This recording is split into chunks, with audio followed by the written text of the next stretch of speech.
Kapan mau ke rumah Abah Guru? Katanya mau ajak aku ke sana? Tanyaku pada Rafka yang tengah bersiap berangkat kerja. Minggu depan aja, kalau libur. Gak bisa cuti, udah banyak banget absen. Aku penasaran sama banjir itu, masa cuma rumah A doang, yang lain gak? Ada yang aneh gak sih? A. Sama, A juga penasaran, makanya pengen ke rumah Abah. Mungkin ada hubungannya sama mama dan tumbal pesugihan itu. Iya, A. Bisa jadi. Yuk makan dulu. Ajakku yang sudah menyiapkan sarapan. Rumah ini kalau untuk kita berdua masih terasa luas. Tapi kalau sudah punya banyak anak, rumah ini pasti terasa sempit. Tutur Rafka yang melangkah menuju dapur. Duduk di meja makan menungguku yang tengah menyiduk makanan untuknya ke piring. Lumayanlah ini luas. Gak sempit kayak rumah kontrakan, sahutku. Duduk di sampingnya untuk makan bersama. Aku mengambil piring untuk mengisi bagianku, tapi Rafka melarang. Ini saja berdua. A suapin, biar romantis dan bidadari A makin cinta, kata Rafka menggodaku. Menerima saja setiap perlakuannya yang manis, berganti saling suap dan mengutus senyum. Suasana bulan madu masih terasa, sedikit badai rumah tangga itu wajar, asal tak goyah dan tetap saling berpegangan. Kata orang, 5 tahun pertama dimulainya pasang surut yang lebih hebat. Tapi aku selalu berharap bisa mengarungi semua masalah bersama sampai kapanpun itu. Pengennya sih ajak ayang bulan madu, tapi A sibuk. Mana rumah kontrakan juga belum beres. Keluhnya sambil menyuapiku. Sesekali tangan Rafka merapikan rambut basahku yang tergerai tanpa kerudung. Di rumah ini juga tiap hari bulan madu. Sama saja, kan rasanya. Gak berubah jadi rasa coklat. Usikku. Iya, sih, tapi kata orang, beda suasana itu beda juga rasanya. Bisa aja bibir ayang kalau dikis berubah jadi rasa vanila. Ulas Rafka terkekeh. Emang sekarang rasa apa? Rasa stroberi, ranum, sahutnya sambil mengusap bibirku. Cepat habiskan. Katanya tadi nggak boleh kesiangan. Iya. Cepat-cepat Rafka menghabiskan makanannya. Selesai makan, aku menjinjing tas ransel dan jaket milik suamiku itu ke depan. Rafka memakai jaket dan menggendong tas di punggung. Tangannya masih memegang helm. A berangkat ya? Nggak apa-apa, kan di rumah sendiri? Tanyanya mengkhawatirkanku. Di sebelah ada orang yang kerja, jadi nggak terlalu sepi. Tuturku menghilangkan kebimbangannya. Moga aja cepat dikasih dedek bayi, biar ayang ada teman. Amin. Semoga, sahutku. Hati-hati ya di rumah. Nanti A sering telepon. Helm di tangan ia letakkan di motor, menuju ke arahku, memegang dua pipiku, mengecup kening dan pipi serta bibir. Agak nakal di sana. Ini di luar, bisikku sambil melotot padanya. Kalau gitu, ayo ke dalam dulu. Ih, cepetan berangkat. Udah telat juga. Iya, bercanda, bidadariku. Aa hati-hati di jalan, pesanku. Iya, assalamualaikum. Waalaikumsalam. Aku melambai mengantar keberangkatannya. Tugas rumah sudah menanti, beres-beres dan cuci-mencuci. Rumput depan rumah juga tampaknya sudah meninggi karena cukup lama tak dibersihkan waktu ditinggalkan ke rumah mertua. Niatnya hari ini ingin mencabut rumput yang tumbuh kecil-kecil. Rumput yang agak sulit Rafka akan mengerjakannya. Begitu katanya. Pekerjaan domestik akhirnya selesai. Hanya tinggal halaman depan saja yang belum tersentuh.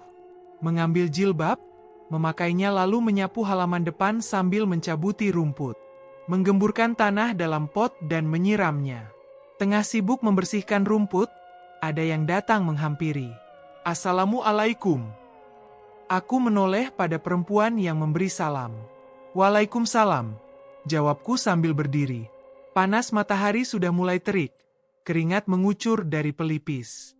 Saya Bu RT, kebetulan lewat. Katanya ada tetangga baru tapi belum mengenalkan diri, ucap Bu RT.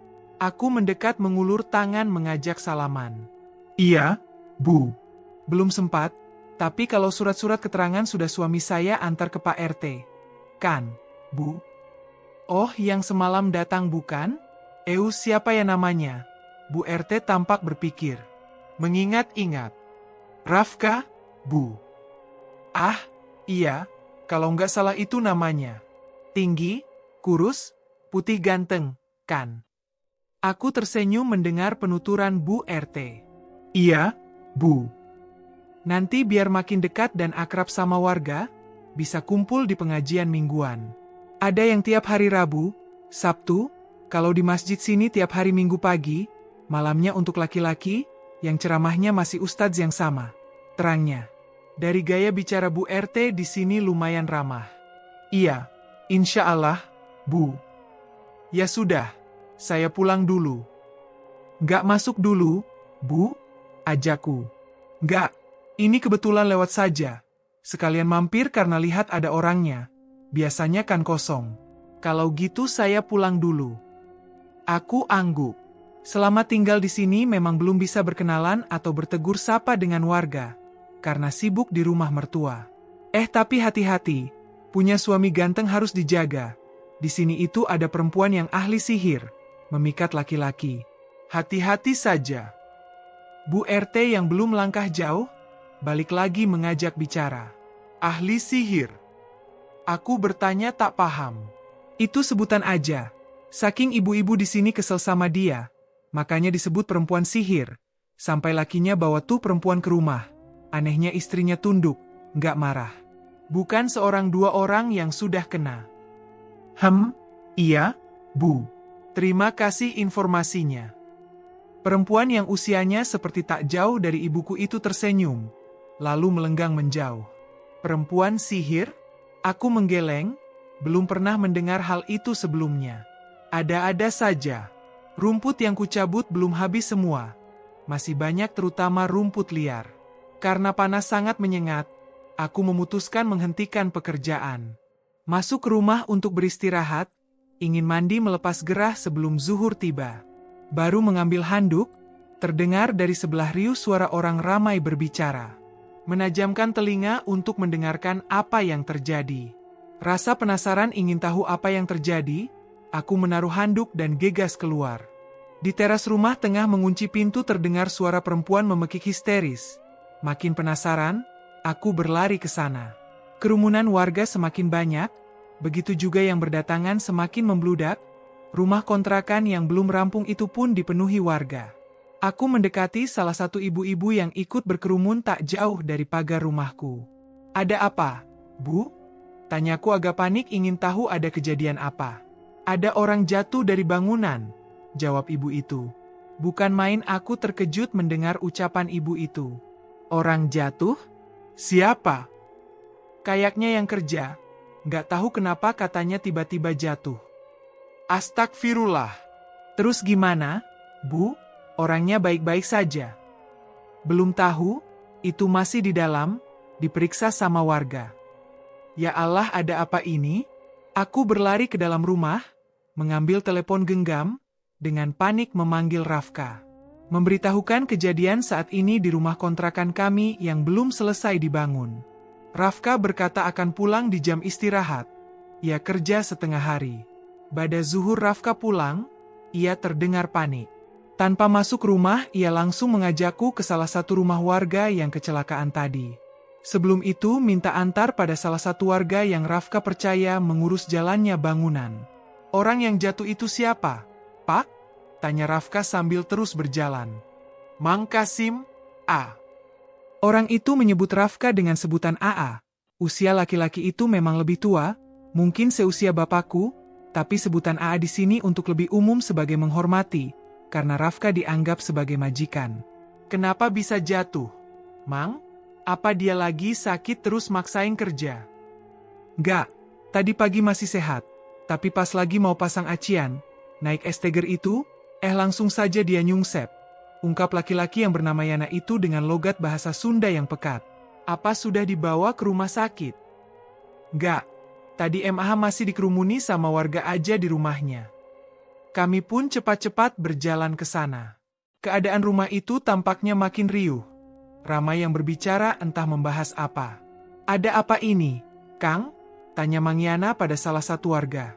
Itu Mang Kasim meninggal. Meninggal? Innalillahi.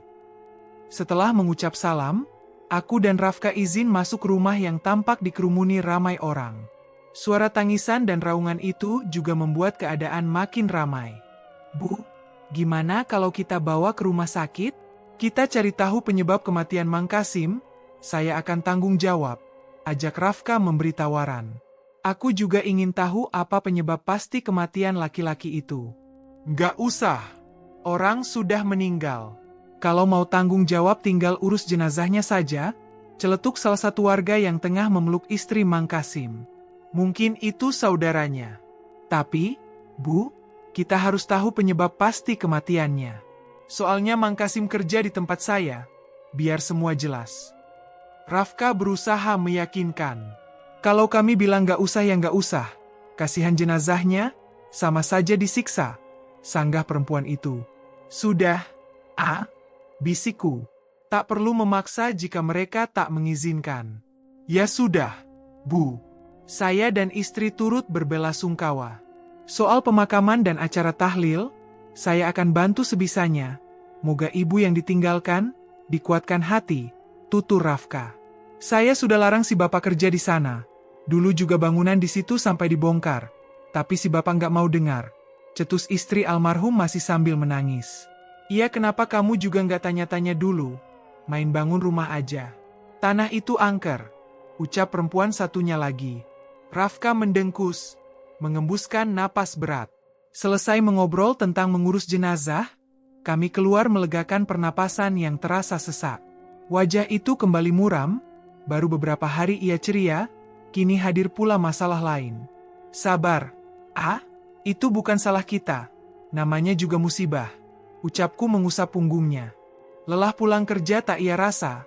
Ingin segera menyelesaikan masalah. Kita pulang dulu, biar Mangyana saja yang urus di sini. Aku mengiyakan ajakannya. Gitu aja Mang. Pokoknya kalau ada apa-apa Amang datang ke rumah saya. Iya. Terima kasih. Jadi besok, kerja libur dulu. Tanya Mangyana. Iya libur saja, bantu urus jenazah juga. Saya juga mau pulang dulu, nanti kesini lagi. Setelah Rafka bicara dengan Mangyana dan memberi perintah, kami pulang. Belum salat zuhur, istirahat tadi langsung pulang. Mau salat dulu, tuturnya lemah. Nggak makan dulu?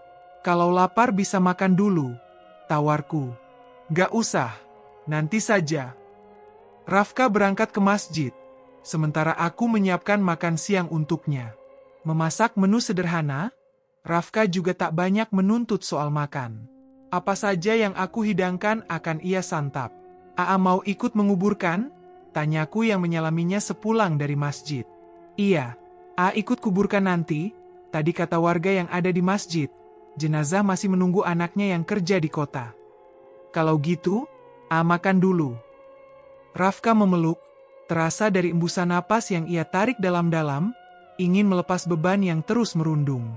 Aku mengajaknya duduk di kursi, ia kembali memeluk. Jangan tinggalkan Yang, ucapnya tiba-tiba. Kok ngomong gitu? Siapa yang mau tinggalkan? Sekarang cuma punya kamu, menyemangat satu-satunya.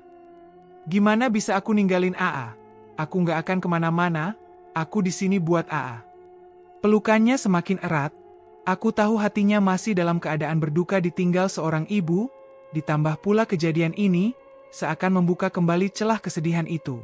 Aku membiarkan Rafka istirahat di pangkuan, mengusap rambutnya yang tengah memejamkan mata. Bagaimana bisa aku meninggalkan laki-laki yang aku cintai dalam keadaan begini? Dia sangat membutuhkan sandaran, membutuhkan seseorang yang selalu menemani dan mendukungnya. Hati sudah terkunci olehnya. Saat ini hanya bisa berharap, apapun yang terjadi, kami bisa melewati bersama. Hampir jam 8 malam Rafka baru pulang dari menguburkan jenazah. Terpaksa lama untuk proses pemakaman karena menunggu sang anak pulang. Kami juga memberi uang keluarga korban untuk pengajian di makam dan juga untuk tahlilan. Anak Mang Kasim tak terima. Ia meminta uang tunjangan yang lumayan besar, juga meminta agar kami mengurus acara tahlil hingga 40 hari. Rafka tak menolak. Ia janji akan tanggung jawab dan membantu mereka. Yang, mungkin pembangunnya harus ditunda dulu. Uangnya pakai bantu keluarga Mang Kasim. Iya. Aku nggak masalah. Kita bisa lanjut kapan saja kalau sudah ada uang. Rafka sendiri bukanlah orang kaya. Ia bekerja mengumpulkan uang hasil keringat sendiri selama ini, tak pernah menggantungkan hidup pada orang tua.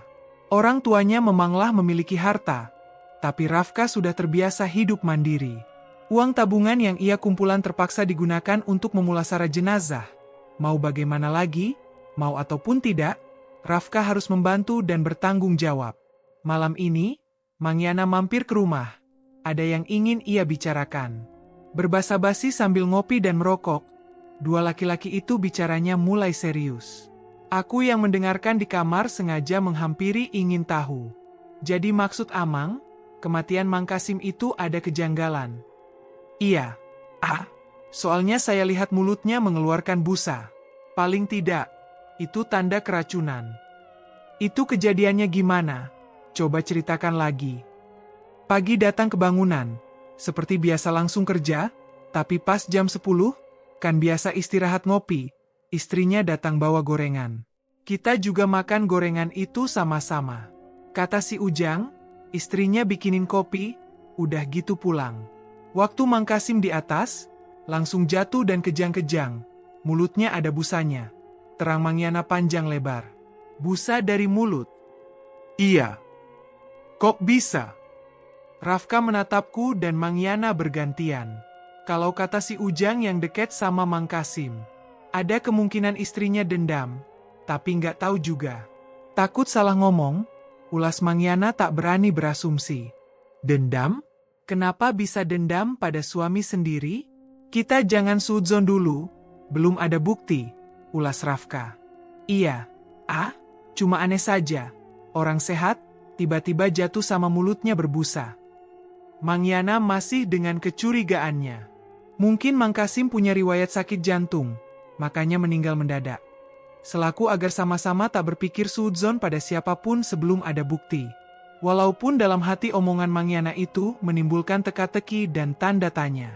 Pagi hari setelah Rafka berangkat kerja, ada salah satu warga kampung yang datang menjemputku. Mengatakan kalau aku harus datang ke rumah Bu RT untuk membicarakan sesuatu. Tanpa banyak tanya, aku ikut ajakan itu. Di rumah Bu RT sudah ramai orang berkumpul, para ibu-ibu dan bapak-bapak. Semua mata tertuju padaku ketika sampai di sana.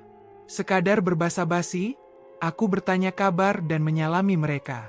Ada yang ramah menyambut, ada juga yang berwajah masam, terlihat tak suka melirik dengan ujung mata yang mengerling, ada juga yang berbisik-bisik. Rasanya itu seperti menjadi selebriti yang lagi viral. Semua yang hadir berkumpul bersama, duduk membuat bulatan saling berhadapan. Terpisah antara ibu-ibu dan bapak-bapak. Aku duduk di dekat Bu RT, karena wanita ini yang mengajak agar tak jauh darinya. Syukurlah, tak terlalu merasa canggung ketika ada yang mau bersikap ramah. Aku juga masih baru di kampung ini masih terasa canggung. Tak biasa juga berkumpul seperti ini, tapi tetap berusaha agar tak terlihat salah tingkah. Begini, Neng, sebelum ada apa-apa yang terjadi lagi, saya mewakili warga, sudah sepakat minta Neng dan suami hentikan saja pembangunan rumah kontrakan itu. Kata orang tua-tua, kalau dalam pembangunan ada yang meninggal, bangunannya harus dirobohkan. Kalau mau bangun ulang, harus tunggu beberapa tahun lagi. Bu RT berbicara memberi penuturan. Dirobohkan? Maaf, Bu. Kematian Mang Kasim gak ada hubungannya sama pembangunan rumah. Itu hanya kecelakaan. Kalau dihentikan, bangunannya sudah hampir rampung. Gak mungkin dirobohkan gitu aja. Kami sudah banyak keluar uang. Sanggahku menolak permintaan Bu RT yang menjadi perwakilan warga. Lagi pula, apa masalahnya kalau bangunan tetap lanjut? Kami juga tetap bertanggung jawab atas kematian Mang Kasim. Jangan ngeyel, Neng. Itu sudah dari zaman dulu. Kalau ada yang mati ketika bikin bangunan harus dirobohkan bangunannya. Biar nggak jadi, mamalah, untuk orang lain. Terutama demi warga kampung ini. Untuk kebaikan Neng sama suami juga. Protes salah satu warga.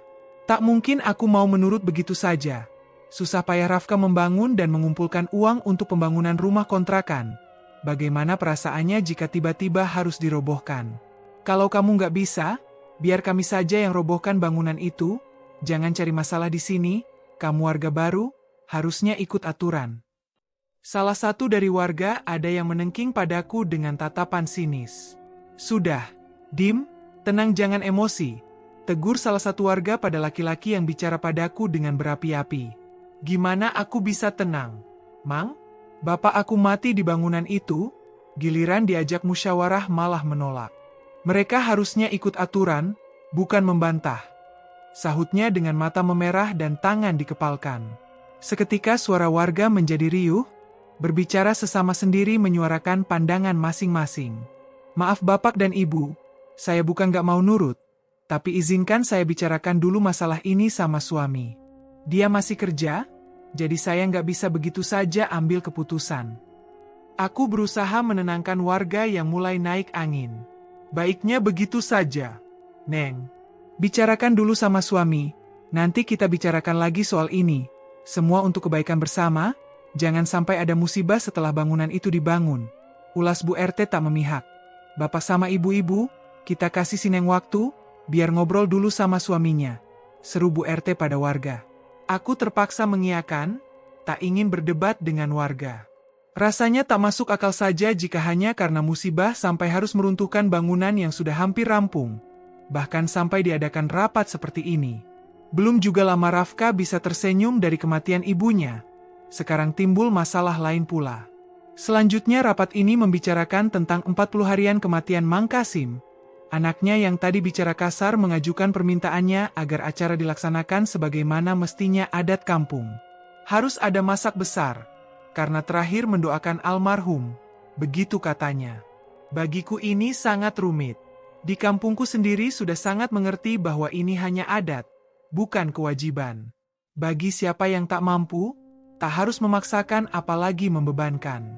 Menghamburkan uang banyak hanya untuk acara 40 harian, kenapa tak disedekahkan kepada anak yatim saja? Bukankah si mati lebih butuh doa dibanding acara yang tak penting? Ya memang acara itu niatnya mendoakan, tapi caranya itu terlalu berlebihan. Rapat berakhir dan warga perlahan sudah berangsur meninggalkan rumah Bu RT, tinggal aku sendiri yang masih memikirkan rapat tadi. Perempuan yang tampak murah senyum itu mengajakku mengobrol. Di sini memang adatnya begitu, Neng, kalau 40 harian, harus banyak uang. Malah ada yang sampai hutang sana-sini, kalau enggak, ya malu karena pasti dibicarakan warga. Mulutku gatal ingin menyanggah. Aturan dari mana itu? Tapi sudahlah. Aku tak ingin membuat masalah di kampung yang belum lama aku tinggali ini. Jika kampung ini jaraknya sangat jauh hingga beda kota, maka wajar ada perbedaan adat seperti ini, tapi ini hanya beda desa dengan kampungku. Aneh saja bisa punya adat dan mitos yang berbeda jauh. Apa di sini tak ada ustadz yang menegakkan syariat Islam yang benar? Tapi kata Bu RT di kampung ini sering diadakan pengajian rutinan, lalu apa saja yang mereka bahas? Entahlah, banyak pertanyaan yang sangat ingin ku ketahui jawabannya. Aku pun pamit pulang. Segan jika terlalu berlama-lama di rumah orang, melayani pembicaraan Bu RT hanya untuk menghargainya sebagai pemimpin kampung ini. Baru melangkah keluar dari depan pintu, Bu RT memegang tanganku, bibirnya sedikit dimonyongkan untuk menunjuk seseorang. Tuh, Neng, perempuan sihir yang saya ceritakan. Pasti mau ketemu istrinya Mang Kasim, makanya datang ke sini. Bu RT bicara dengan bibir yang bungkak-bengkok menceritakan perempuan itu. Sorot mataku tertuju pada perempuan yang diceritakan, berjalan lenggak-lenggok mengenakan sepatu jangkung. Rambut panjang ikal dan pirang, bibir merah merona, pakaian terusan ketat selutut memperlihatkan lekuk tubuh. Memamerkan dua gunung kembar yang tampak besar dan menonjol. Bagian pantat tak kalah demplon, jika berjalan tampak kentara goyangan pinggulnya. Pantas saja jika laki-laki tertarik, bukan hanya paras cantik, badi juga aduhai. Apa hubungannya sama Mang Kasim? Bu, apa dia masih saudaranya? Saudara dari mana? Dia selingkuhannya Mang Kasim, katanya sih sudah nikah siri. Hah? Aku terbelalak dengan mulut terbuka lebar. Apa aku tak salah dengar? Perempuan secantik itu mau sama Mang Kasim kuli bangunan dan jauh dari kata tampan? Mang Kasim itu sudah tua. Bu, umurnya saja kayak nggak beda jauh sama bapak saya. Haish, maka sudah jelas. Itu perempuan ada maunya. Mang Kasim itu bapaknya juragan tanah, sawah dan kebun, anak satu-satunya juga. Kalau bapaknya meninggal semua harta pasti jadi milik Mang Kasim. Tapi karena bapaknya belum meninggal ya belum bisa dapat harta banyak. Loh, kalau gitu kenapa Mang Kasim jadi kuli bangunan? Bukannya anak orang kaya. Harta dan tanah pemberian orang tuanya ya habis buat perempuan itu. Sama sekolah anaknya juga dulu yang tadi marah-marah itu. Jadi bapaknya Mang Kasim gak mau kasih lagi apa-apa lagi sampai sekarang. Mungkin kalau bapaknya mati, baru Mang Kasim dapat warisan. Harta Mang Kasim sudah habis. Makanya perempuan itu pergi cari mangsa di tempat lain. Ibunya tinggal di kampung sebelah. Sering si perempuan sihir itu datang buat jenguk ibunya yang tinggal sendirian. Kalau sudah gak punya harta, tapi kenapa perempuan itu masih kesini? Ya pasti dengar suaminya meninggal. Makanya mau? Mungkin pikirnya Mang Kasim punya warisan atau apalah. Anaknya Mang Kasim, kan sudah dewasa gitu. Bu, masa nggak dilarang bapaknya selingkuh? Terus gimana istrinya? Apa ngizinin? Ya makanya saya bilang dia itu perempuan sihir. Anak Mang Kasim sama istri kayak nurut aja. Apa yang diminta sama perempuan sihir itu semua dilaksanakan. Malah motor fiksion milik Adim. Anaknya Mang Kasim waktu itu suruh dijual. Katanya si perempuan sihir lagi butuh uang, dikasih sama si Adim. Kan aneh, kalau nggak pakai sihir, nggak mungkin sampai begitu. Terus bapaknya Mang Kasim nggak marah? Apa ikut nurut juga? Kalau bapaknya sih nggak nurut, makanya nyetop kasih harta, biar Mang Kasim sadar. Tapi namanya juga sudah kena sihir. Sudah harta habis dan ditinggalkan, masih saja nurut. Itu uang gajian dari bangunan semua dikasih ke perempuan itu. Neng, kalau butuh uang, itu perempuan datang ke sini. Rumah yang mereka miliki sudah lama dijual.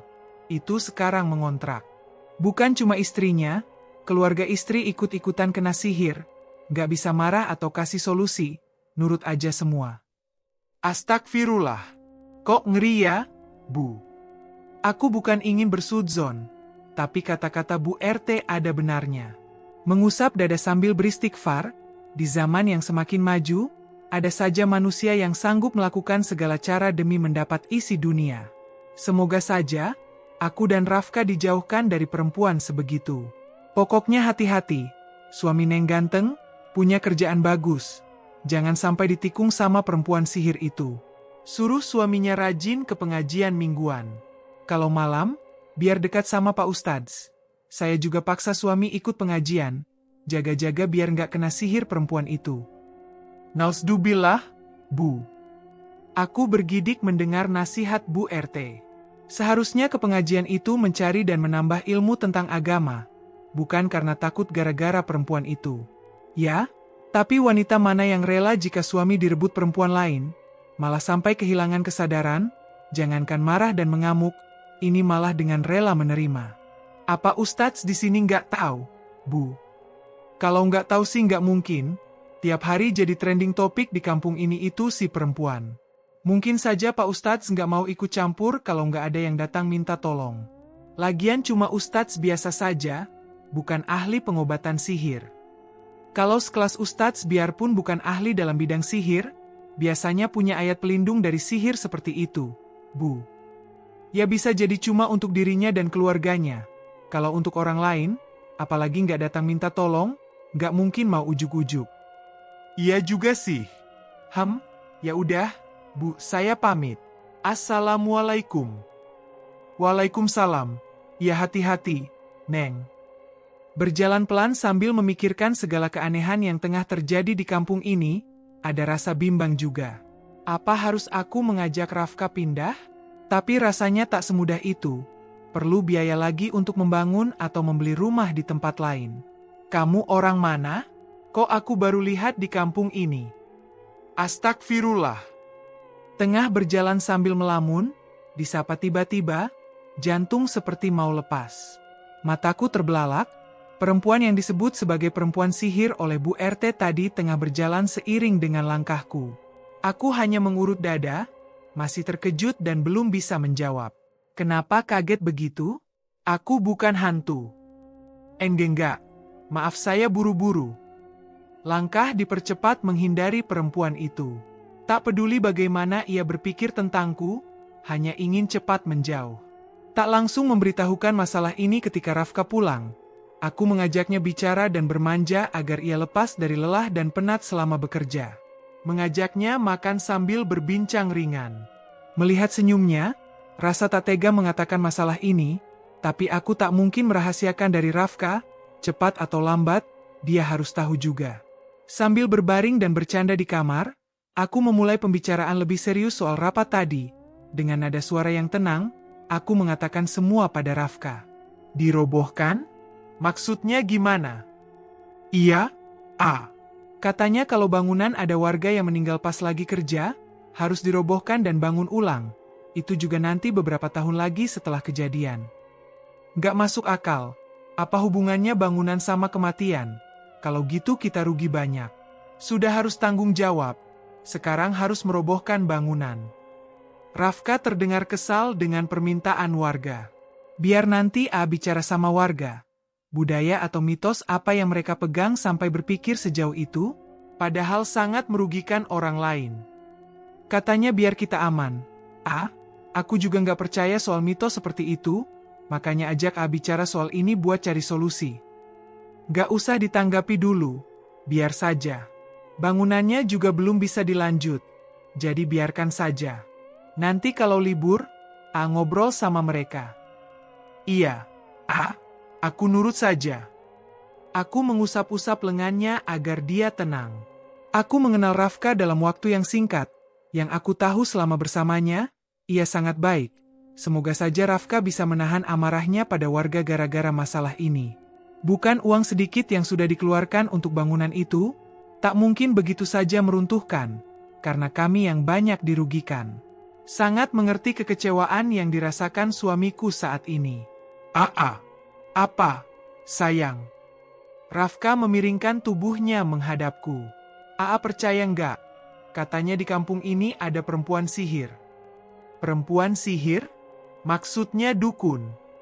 Bukan. Bisa saja perempuan itu main dukun untuk menyihir orang-orang yang dijadikan target. Nggak ngerti maksud Ayang. Aku ceritakan apa Bu RT katakan mengenai perempuan itu, meminta agar Rafka hati-hati. Emang ada gitu di kampung ini, perempuan cantik yang cantiknya ngalahin istri ini. Aku serius. Tapi beneran dia cantik. Aku ketemu di jalan. Juga serius. Gak ada yang lebih cantik dari Neng Ica anaknya Bapak Hanafi, yang paling cantik dan solehah. Godanya. Idih, mulai. Rafka terbahak, aku ikut senang ia tak terlalu memikirkan masalah yang tengah kami hadapi. Melihat tawanya kembali menghiasi kamar ini, aku gembira dan tawanya menular padaku. Beberapa not musik biarpun bidadari yang datang menggodaku, tak sedikit pun, goyah imanku beberapa not musik, Rafka bernyanyi. Membuatku tertawa. Beberapa not musik Tuhan restuilah. Cinta kami berdua, hingga nanti ke taman surga beberapa not musik. Aku balas bernyanyi. Makin cinta. Merdu juga suara Neng Ica kalau nyanyi. Untung saja nggak ada cecak. Kalau cecak dengar suara Ayang, bisa mendadak jatuh kelepek-kelepek. Meledek. Aku mendelik. Nggak, Yang, beneran. I love you banyak-banyak. Udah kita bobok, aku ngantuk. Aku beralasan. Menyusuk ke pelukannya, dari tadi senam pipi, rasa pegal juga senyum-senyum gara-gara rayuannya. Hawa dingin subuh membuatku malas untuk bangkit dari peraduan, tambah lagi tidur dalam pelukan orang terkasih. Semakin menambah rasa malas untuk bangun, tapi sebagai hamba Allah, ada kewajiban yang paling utama harus dilaksanakan sebelum menyambut dan memulai hari. Bersujud menyembahnya, mengutamakan bertemu Sang Halik dalam sujud sebelum mengerjakan yang lain. Memasrahkan diri bahwa hidup hanya untuk beribadah padanya. Jika hidup penuh dengan kepasrahan, beban hati akan terasa ringan, karena masalah dunia tak akan pernah habis, sampai nyawa direnggut dari badan. Kapan mau rutin ke masjid? Tanyaku ketika selesai salat berjamaah. Salat di rumah mulu. Kalau siang sudah jelas kerja, salat subuh di masjid lebih banyak pahalanya loh. Selama ada di rumah ini, Rafka agak malas ke masjid waktu subuh. Tapi maghrib dan isya selalu memaksakan berjamaah di masjid. Itu pun karena aku terus memaksa. Laki-laki bertubuh kurus yang mengenakan baju koko warna abu dengan sarung merek kerbau duduk itu tersenyum. Rambut yang belum kering sempurna tertutup songkok hitam motif emas. Tampak menggoyang-goyang tubuhnya mengikuti gerakan zikir. Aku meraih tangannya dan mencium. Rafka yang masih berzikir, mendaratkan kecupan di keningku. Nantilah, sekarang masih pengen jadi imam buat Ayang. Kata bapak, kalau laki-laki maunya salat di rumah terus, harus dikasih mukena. Kalau mau itu aku ada warna pink, pasti cocok buat A. Rafka menarik dua ujung bibirnya hingga merekah. Tapi mulutnya masih membaca sesuatu tanpa terdengar dengan jelas dengan biji tasbih yang dipetik satu persatu. Jemarinya hinggap di hidungku dan dipencetnya agak kuat. Sakit? A. Aku menggosok-gosok hidung. Kalau subuh kadang gak kebagian berjamaah, jadi mending di rumah aja, sama Ayang. Makanya A bangunnya sebelum subuh, jadi kebagian berjamaah. Itu juga tiap hari A bangun sebelum subuh, sahut Rafka. Tapi tetap aja niat ke masjid selalu gagal. Lihat Ayang itu subuh-subuh jadi makin cantik. Jadinya malah ibadah yang lain dulu sebelum subuh. Mana harus mandi, telat deh. Aku menjulurkan lidah, tak lekang dia membuatku tersenyum. Alasan. Ya bayangin aja selama di rumah mama gak ada rutinitas subuh kayak gitu, pikiran lagi gak tenang, malu juga bapak sama ibu selalu nginap. Jadi balas dendamlah ceritanya. Balas cinta, bukan balas dendam. Bisik Rafka seraya mendekatkan wajahnya. Aku melingkarkan tangan di lehernya, mengecup pipi putihnya dan memeluk. Tiap pagi, ingin berlama-lama berada di pelukannya yang menghangatkan. Selalu merasa rindu ketika dia pergi ke tempat kerja. Dia selalu menghadirkan senyum ketika bersama. Baru kali ini merasa jatuh cinta yang begitu dalam. Meski dia bukan yang pertama, tapi aku berharap dialah yang terakhir dalam hidup. Jatuh cinta kedua kalinya, pada orang yang berbeda dan rasanya lebih gairah. Hari ini kita pergi ke rumah Abah Guru, sekalian kenalkan Ayang sama Umi juga. Hari ini nggak kerja. Nggak, hari ini, kan Sabtu, paling masuk setengah hari. A sudah izin kemarin, yang penting laporan untuk ekspor sudah diserahkan. Oh, iya deh. Jam berapa kita berangkat? Jangan terlalu siang, panas. AA belum punya mobil. Kasihan bidadari A nanti kepanasan di jalan. Ulu, cuit. Aku mencubit dua pipinya. Nginep enggak? Nginep satu malam, kalau bolak-balik satu hari capek. Jauh soalnya. Kalau gitu, aku bersihin baju yang mau dibawa.